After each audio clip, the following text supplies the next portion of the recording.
Did you know that studies show that taking action rather than just acquiring knowledge is what really leads to success? It's not about how much you know, but what you do with that knowledge. You know, I've always been fascinated by this idea that knowledge is not power, and it's something that I want to dive into today. See, most of us are being led to believe that the more we know, the more powerful we become. But is that really the case? Can knowledge alone really give us the power to succeed in business? I think it's time we redefine what we mean by power. Is it merely having a lot of knowledge, or is it the ability to apply that knowledge in a way that gets results? I'd argue it's the latter. Knowledge is essential, don't get me wrong, but it's only half the equation. The other half is taking action, making things happen and creating change. So what happens when we focus too much on accumulating knowledge and not enough on applying it? Well, we become experts in theory, but novices in practice. We know everything there is to know, but we can't seem to make progress. It's like having a bunch of tools in a toolbox, but not knowing how to use them to build anything. A lot of people fall into this trap thinking that if they just read one more book, take one more course, or attend one more seminar, they'll somehow magically become successful. But the truth is, success doesn't come from knowledge alone. It comes from the application of that knowledge. We've all met people who are incredibly smart, knowledgeable and talented, but somehow they just can't seem to get their lives together. They know exactly what they should be doing, but they just can't seem to take the first step. And on the other hand, we've met people who may not be the most knowledgeable, but they're willing to take action, to experiment and to learn from their mistakes. Now, who do you think is more likely to succeed? The problem is, when we focus too much on knowledge, we start to overthink things. We become experts in analysis paralysis, always researching, always studying, but never actually doing anything. We're too afraid to take the leap, to make mistakes or look foolish.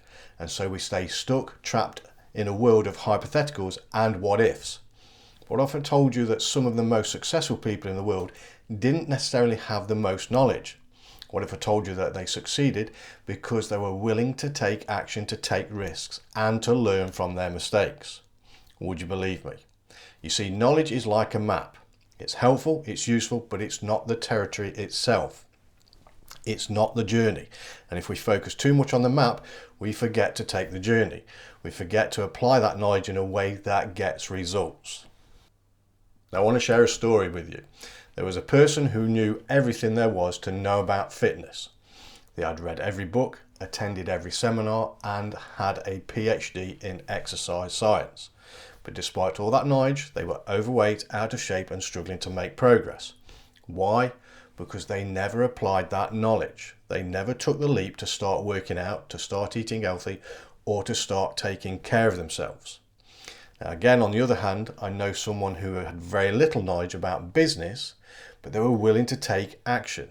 They started small, they experimented, they learned from their mistakes, and they kept moving forward.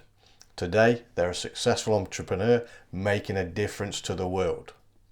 So the key insight is this: true power comes from applying knowledge effectively and taking decisive action. It's not about how much you know, it's about what you do with that knowledge. It's about being willing to take the leap, to take risks and to learn from your mistakes. Knowledge is not power, at least not on its own. Power comes from the application of that knowledge, from taking action and from making things happen. It's time we stop focusing so much on accumulating knowledge and start focusing on applying it in the way that gets results. So I want to hear from you. What's your experience been like with knowledge versus action? Have you ever felt like you knew exactly what you should be doing, but somehow couldn't seem to take the first step? Share your stories in the comments below. And don't forget to watch the next video on practical steps to take that knowledge into action.